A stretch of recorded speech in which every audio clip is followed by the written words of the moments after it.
khôi chất ok chứ các ba của bạn chất ok trong kênh lơ kê mình trong tranh cái trong bọc bong là vậy vậy đó bên tay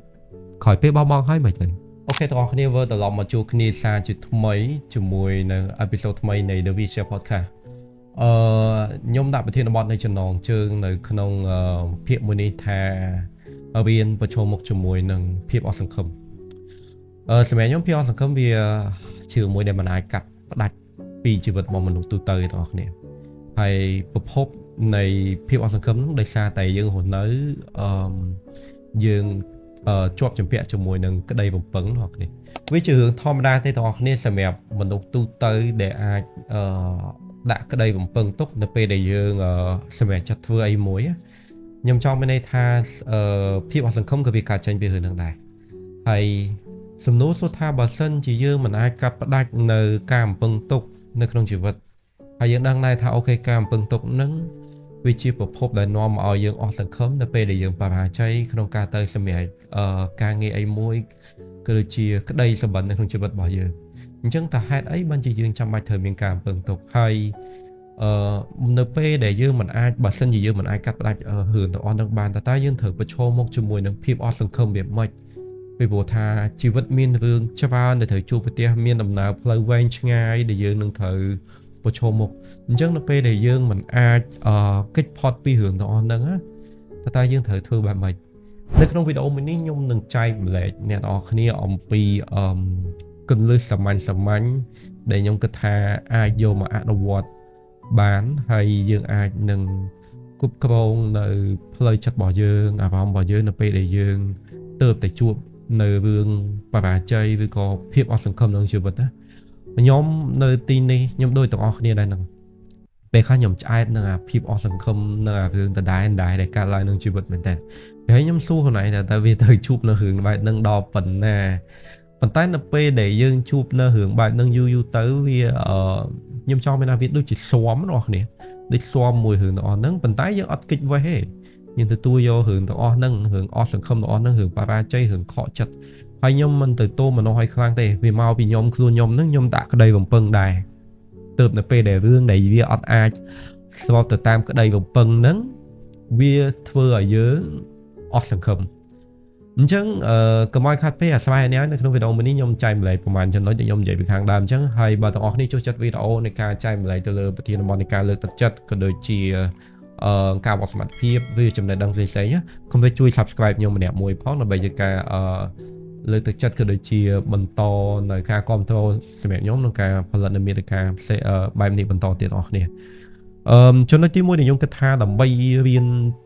ប្រឈមមុខឬរៀនទទួលយកនៅភាពអស់សង្ឃឹមចំណុចដំបូងយើងត្រូវទទួលយកនៅអារម្មណ៍មួយនឹងសិន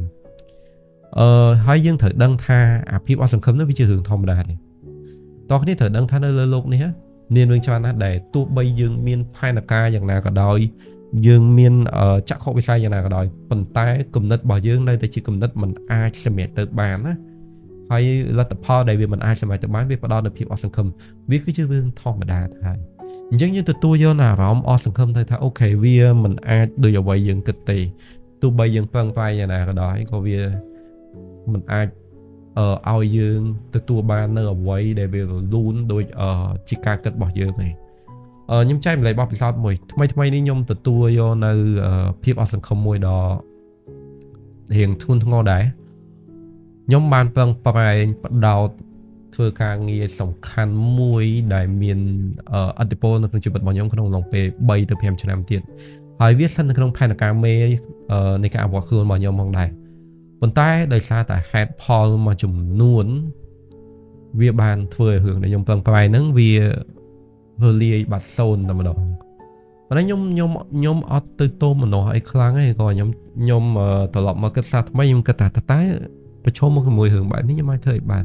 អញ្ចឹងអ្វីដែលខ្ញុំទទួលយកពេលហ្នឹងគឺខ្ញុំទទួលយកអូខេវាបានកន្លងផុតទៅហើយ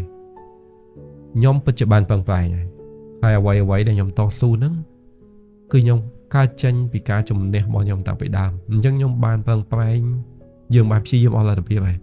ខ្ញុំទទួលយកទៅថាវាមិនអាចវលូនបានទេហើយបើគ្រប់រឿងទាំងអស់សិតតែអាចប៉ងប្រាថ្នាបានតាមនៃការគិតរបស់មនុស្សក៏មិនមានអ្នកកើតទុក ក៏មិនមានអ្នកទៅបញ្ចប់ជីវិតខ្លួនឯងដោយសារតែរឿងអស់សង្ឃឹមដែរអញ្ចឹងខ្ញុំទទួលយករឿងទាំងអស់ហ្នឹងខ្ញុំទទួលយកអូខេខ្ញុំថាអ្វីគ្រប់យ៉ាងខ្ញុំទទួលយកលទ្ធផលបែបម៉េចខ្ញុំអ្នកធ្វើខ្ញុំអ្នកទទួលយកលទ្ធផលមួយហ្នឹងវាជាទំនួលខុសត្រូវរបស់ខ្ញុំអញ្ចឹងដំបូងឡើយខ្ញុំប្រាប់ខ្លួនឯងថាដើម្បីរៀនប្រឈមមុខមួយអាភាពអស់សង្ឃឹមហ្នឹងខ្ញុំទទួលយកណារឿងភាពអស់សង្ឃឹមហ្នឹងសិនថាវាគឺជាទំនួលខុសត្រូវរបស់ខ្ញុំវាគឺជាអ្វីដែលខ្ញុំបានឆ្លងកាត់ចំណុចទី2បងប្អូនគ្នាដើម្បីរៀនប្រឈមមុខជាមួយនឹងភាពអស់សង្ឃឹមយើងត្រូវផ្ដល់ក្តីសង្ឃឹមថ្មីឲ្យខ្លួនឯងរឿងមួយចំនួនវាមិនអាចជោគជ័យឬក៏វាមិនអាចប្រព្រឹត្តទៅដោយវលូនត្រឹមរយៈពេលខ្លីទេខ្ញុំចាំបានទ្រឹស្ដីរបស់លោក Neil Armstrong ដែលជាអាកាសយានិកជនជាតិអាមេរិកដែលទៅជាន់ឋានព្រះច័ន្ទនៅឆ្នាំ1972ជាលើកដំបូងរបស់មនុស្សជាតិគាត់និយាយថារឿងដែលមិនអាចទៅរួចវាមិនមែនមានថាមិនអាចទៅរួចទេវាគាត់ត្រូវការពេលដើម្បីទៅធ្វើវាម្ដងទៀតទេអញ្ចឹងខ្ញុំប្រាប់ខ្លួនឯងថាអូនៅពេលដែលខ្ញុំអស់សង្ឃឹម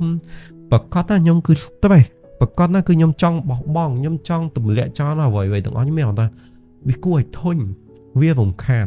ហេតុអីបានជាត្រូវមកជួបរឿងបែបហ្នឹងតែម្ដងហើយម្ដងទៀតវាជារឿងមួយដែលយើងមិនអាចគ្រប់គ្រងបានអារម្មណ៍ពេលហ្នឹងគឺមនុស្សយើងដូចគ្នាទាំងអស់គ្នាពីព្រោះអី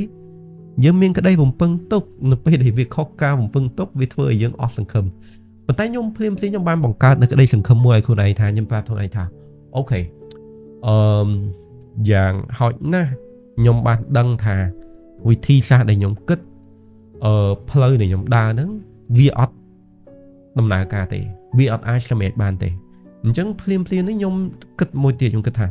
អូខេគោលដៅខ្ញុំអត់បដូរទេប៉ុន្តែអ្វីដែលខ្ញុំត្រូវបដូរគឺផែនការអញ្ចឹងអ្វីខ្ញុំត្រូវបដូរគឺផែនការថាធ្វើបែបម៉េចដើម្បីឲ្យខ្ញុំអាចសម្រេចរឿងដែលខ្ញុំចង់ធ្វើជាងដែលការចាយពេលវេលាមានទៅ complain ខ្លួនឯងទៅជន់ពលិចខ្លួនឯងទៅមើលស្រានៅការខិតខំខ្លួនឯងយើងមិនមែនជាមនុស្សអស្ចារ្យមិនមែនជាមនុស្សដែលអាចដឹងអនាគតទាំងអស់គ្នាទេអញ្ចឹងវាមិនអាចគេចផុតពីអារឿងទាំងអស់ហ្នឹងទេប៉ុន្តែអ្វីដែលយើងអាចធ្វើបានក្រោយពេលយើងជួបនៅរឿងបរាជ័យដែលធ្វើឲ្យយើងខ្លួនយើងនេះវាអស់សង្ឃឹមយើងត្រូវតែបង្កើតក្តីសង្ឃឹមឲ្យខ្លួនឯងយើងប្រាប់ខ្លួនឯងថាវាមិនមែនមិនអាចទៅរួចទេវាគ្រាន់តែការពេលថែមវាគ្រាន់តែការគិតឲ្យស៊ីជម្រៅវាគ្រាន់តែការត្រូវការសកម្មភាពធ្វើឡើងទៅតាមផ្លូវមួយដ៏ត្រឹមត្រូវដើម្បីធ្វើឲ្យយើងសម្រេចបាននៅរឿងទាំងអស់ហ្នឹងអញ្ចឹងខ្ញុំគ្រាន់តែចង់ប្រាប់អ្នកទាំងអស់គ្នាថាព្យាយាមបង្កើតក្តីសង្ឃឹមក្រោយពេលអស់សង្ឃឹមពីព្រោះថាជីវិតមនុស្សយើងមិនអាចធានាបាននៅនិរន្តរភាពថាយើងនឹងអាចសម្រេចបានគ្រប់រឿងទាំងអស់ផ្អែកទៅលើការគិតរបស់យើងឯងអញ្ចឹងទទួលយកការគិតទទួលយកភាពអស់សង្ឃឹមគឺជាជំហានទី1ប៉ុន្តែជំហានទី2គឺត្រូវបង្កើតក្តីសង្ឃឹមចំណុចទី3របស់គ្នាដើម្បីប្រឈមមុខជាមួយនឹងភាពអស់សង្ឃឹមបានណាជានិច្ចកាលខ្ញុំតែងតែផ្ដល់ឱកាសខ្លួនឯងដើម្បីឈប់សម្រាកបន្តិចមក take a break របស់គ្នាខ្លួនយើងមិនមែនជាគ្រឿងម៉ាស៊ីនក៏មិនមែនជាគ្រឿងយន្តដែរយើងរស់នៅប្រឈមមុខនឹងរឿងលំបាកជាច្រើនអញ្ចឹងហើយប្រឈមមុខជាមួយនឹងរឿងអស់សង្ឃឹមអារម្មណ៍នៃការបាក់ទឹកចិត្តណាយើងគួរតែឲ្យខ្លួនឯងមានពេលដើម្បីសម្រាកទៅចាយពេលទៅធ្វើអីដែលយើងចង់ធ្វើហើយទៅ refresh ទៅធ្វើមិនក៏ដោយឲ្យខួរក្បាលរបស់យើងត្រឡប់មកស្រស់ស្រាយឡើងវិញពីព្រោះថានៅពេលភ្លាមបើសិនជាយើងកំពុងតែអស់សង្ឃឹមហើយយើងចាយពេលផ្ដោតទៅលើតែការ complain ខ្លួនឯងយើងចាយពេលផ្ដោតទៅលើតែការគិតបែប toxic negative លទ្ធផលដែលយើងទទួលបានពីភាពដែលយើងយកសាំងទៅចាក់លើភ្លើងចឹងវាអាចទទួលបានអីរឿងថ្មីនៅក្នុងជីវិតទេអញ្ចឹងឲ្យពេលខ្លួនឯងទៅដើរលំហែកំសាន្តទៅធ្វើអីដែលយើងចូលចិត្តហើយយើងអត់ភ្លេចគោលដៅទេគាត់ថាពេលខ្លះដំណើរផ្លូវដែលយើងត្រូវដើរហ្នឹងវារៀងយូរបន្តិចតែវាមិនមែនមានន័យថាมันអាចទៅរួចទេឲ្យតែយើងធ្វើរឿងត្រូវទាំងអស់គ្នាទោះបីយឺតបន្តិចប៉ុន្តែឲ្យតែយើងដើរទៅមុខអ្វីទាំងអស់គឺនឹងអាចទៅមុខបានអញ្ចឹង be kind to yourself អាណិតខ្លួនឯងច្រើនត្រឡប់មកមើលថែខ្លួនឯងក្រោយពេលយើងទទួលនៅភាពបរាជ័យឬភាពអស់សង្ឃឹមក្នុងជីវិតពីព្រោះយើងត្រូវដឹងថាយើងមនុស្សដូចគេដូចឯងទេ ទោះបីយើងមានចក្ខុវិស័យផែនការក៏ដូចជាយុទ្ធសាស្ត្រល្អយ៉ាងណាក៏ដោយវាអាចធានាបានទេថាយើងនឹងជោគជ័យអញ្ចឹងអូខេសម្រាប់បន្តិចអូអីថ្មីសម្រាប់ជីវិតខ្លួនឯងឲ្យបន្តក្តីសម័យតទៅមុខទៀតតើយើងត្រូវធ្វើរបៀបម៉េចដើម្បីល្អប្រសើរអញ្ចឹងណាចូលទៅកាន់ចំណុចបន្ទាប់មួយទៀតទាំងអស់គ្នាដើម្បីរៀនប្រឈមមុខជាមួយនឹងភាពអស់សង្ឃឹមបានវាជាចំណុចមួយដែលខ្ញុំតែងតែនិយាយនៅក្នុងវីដេអូជាទូទៅខ្ញុំបាននិយាយបានថាបរាជ័យវាតែងតែកើតចេញពីការយល់ខុសចុះហើយភាពអស់សង្ឃឹមវាកើតចេញពីភាពបរាជ័យចុះអ្វីដែលយើងត្រូវធ្វើប្រឈមមុខជាមួយភាពអស់សង្ឃឹមកុំឲ្យប្រវត្តិសាស្ត្រច្រំដែរកុំឲ្យកំហុសដដែលកើតឡើងគឺយើងរៀនពីកំហុសរបស់យើងថាហេតុអីបានជាយើងបែបអញ្ចឹងហើយយើងត្រូវប្រឈមមុខវាមិនខ្ញុំឧទាហរណ៍ថាពីខាងដើមអញ្ចឹងខ្ញុំថាមនុស្សនៅពេលដែលផ្ដោតនៅក្តីសង្ឃឹមខ្លាំងពេកគឺគាត់តែងតែដាក់នៅក្តីអំពឹងខ្ពស់ដែរអញ្ចឹងនៅពេលដែលមានក្តីអំពឹងខ្ពស់នាំមកនៅភាពខកចិត្តនៅពេលដែលយើងបរាជ័យអញ្ចឹងលើក្រោយយើងកុំធ្វើបែបហ្នឹងយើងរៀនពី mistake ថាអូខេផ្ដោតទៅលើ process បានហើយដំណើរការនៃការខិតខំប្រឹងប្រែងទៅបានហើយហើយត្រូវត្រៀមកូនចិត្តមួយទុកជាមុនថាវានឹងមិនអាចរលូនដូចយើងគិតទេវានឹងមិនអាចធ្វើឲ្យយើង satisfy គ្រប់រឿងទាំងអស់ទេអញ្ចឹងកុំបំពឹងខ្ពស់ពេកអ្វីយើងត្រូវធ្វើផ្ដោតការងារដែលយើងកំពុងតែធ្វើហ្នឹងធ្វើវាឲ្យបានល្អធ្វើវាឲ្យបានពេញលេញឲ្យគប្បីជាមួយនឹងកម្លាំងនៃការខិតខំប្រឹងប្រែងរបស់យើងចឹងហើយយើងរៀនពី mistake ទាំងអស់ហ្នឹងថាអូហេតុអីបានវាទៅជាអញ្ចឹងហើយប្រភពនៃភាពអស់សង្ឃឹមវាកើតមកពីណាអញ្ចឹងឥឡូវនេះខ្ញុំបើកវងកញ្ចក់ប្រាប់អ្នកនរគ្នាថាវាជាអីមួយដែលខ្ញុំបបពិសោធន៍ផ្ទាល់ខ្លួនខ្ញុំទទួលបាននៅរឿងរ៉ាវដូចអ្នកនរគ្នាអញ្ចឹងខូចចិត្តអូខេឈឺក្បាលពិបាកចិត្តអូខេចង់គេងលើក្រែមិនចង់ចេញក្រៅចង់បោះបង់អ្វីៗទាំងអស់ប៉ុន្តែក្រោយពេលបោះបង់ហើយមិនទៅជីវិតត្រូវដើរទៅមុខមែនអត់តែពេលដែលបោះបង់ហ្នឹងស្រាប់តែយើងអត់មានខ្យល់ដកដង្ហើមយើងនឹងបញ្ចប់ទៅដល់មិនដល់ពេលណាយើងនៅចង់រស់យើងត្រូវតែមានបេសកកម្មបន្តទៅមុខវាជាភាពទទួលខុសត្រូវរបស់យើងអញ្ចឹងហើយត្រឡប់មកគិតថាថ្មីរៀនពីកំហុសថាហេតុអីបានយើងទៅជាអញ្ចឹងដើម្បីបង្ការរឿងដែរពីព្រោះរឿងវានឹងអាចកាន់តែលំបាកទៅបើសិនជាយើងជួបនៅកំហុសដែរហើយបង្កើតកំហុសហ្នឹងមកលើខ្លួនឯងជាប្រចាំអានោះជាភាពអស់សង្ឃឹមច្រើនដងមកលើខ្លួនឯងអញ្ចឹងវាពីកំហុសកន្លែងនេះខ្ញុំចង់បញ្ជាក់ប្រាប់អ្នកនរគ្នាថាប៉ុណ្ណឹងចូលទៅកាន់ចំណុចមួយទៀតអ្នកនរគ្នាជាចំណុចទី5ដែលខ្ញុំគិតថាយើងគួររៀនប្រឈមមុខជាមួយនឹងភាពអស់សង្ឃឹមធម្មតាមនុស្សយើងពេលដែលប្រឈមមុខជាមួយនឹងភាពអស់សង្ឃឹមរឿងអវិជ្ជមានជាច្រើនវានឹងផុសឡើងមកលើការគិតរបស់យើងមកលើតថភាពនៃការរស់នៅរបស់យើងជារួមប៉ុន្តែអ្វីខ្ញុំប្រាប់ទាំងអស់គ្នាបានដើម្បីប្រឈមមុខជាមួយនឹងភាពអស់សង្ឃឹមយើងត្រូវតែធ្វើមិនក៏ដោយកុំទុកខ្លួនឯងចោលកុំទុកខ្លួនឯងចោលកន្លែងនេះខ្ញុំសំដៅថាយើងកុំប្រឡែងឲ្យអារឿង negative ទាំងអស់ហ្នឹងមកគិតលើឲ្យគ្របដណ្ដប់លើខ្លួនឯងខ្ញុំឧទាហរណ៍ថាមនុស្សម្នាក់គាត់បរាជ័យក្នុងការប្រឡងស្រាប់តែគាត់ដេកអត់ចង់ធ្វើអីគាត់ឃុំខ្លួនឯងប៉ុន្តែសំណួរសួរថាវាជាផ្លូវមួយដែលគាត់អាចគិតមិនដែរបានអត់ No គាត់នឹងត្រូវតែប្រឡងគាត់នឹងត្រូវតែឆ្លងកាត់នៅរឿងមួយហ្នឹងអញ្ចឹងការដែលធ្វើបែបហ្នឹងវាអត់ចំណេញអីទេផ្ទុយទៅវិញវាធ្វើឲ្យផ្លូវចិត្តរបស់យើងកាន់តែលំបាកវានឹងធ្វើឲ្យខ្លួនយើងប្រឈមមុខជាមួយនឹងរឿងអវិជ្ជមានហើយការប្រមូលផ្ដុំការចិញ្ចឹមភាពអវិជ្ជមាននៅក្នុងជីវិតកាន់តែច្រើនទៅក្រោយពេលអស់សង្ឃឹមពិបាកហៅពន្លឺនៃក្តីសង្ឃឹមឲ្យយើងធ្វើឲ្យយើងជំនះទាញខ្លួនឯងចេញពីភាពងងឹតមួយហ្នឹងហើយអញ្ចឹងត្រឡប់មកគិតសារថ្មីដំណោះស្រាយគឺអីគេទី1ធ្វើខ្លួនឯងសកម្មយើងសកម្មតាមរយៈអីគេហាត់ប្រាណទាំងអស់គ្នាខ្ញុំចូលចិត្តហាត់ប្រាណពេលដែលខ្ញុំ depressed ឬក៏ feeling down បាក់ចិត្តអីខ្ញុំហាត់ប្រាណមកពីព្រោះថាពេលខ្ញុំហាត់ប្រាណខ្ញុំបញ្ចេញនៅអរម៉ូនដូប៉ាមីនវាធ្វើឲ្យខ្ញុំមានតែស្រស់ស្រាយវា boosting វាជំរុញកម្លាំងទឹកចិត្តរបស់ខ្ញុំឲ្យកាន់តែមានភាពជឿជាក់លើខ្លួនឯងវាធ្វើឲ្យការគិតរបស់ខ្ញុំវាមានលក្ខណៈស្រឡះជាងមុនខ្ញុំអត់គិតអីសាំញ៉ាំ stress ច្រើនពេកអញ្ចឹងកន្លែងនេះ tip មួយដែលខ្ញុំប្រាប់បងប្អូនគ្នាគឺ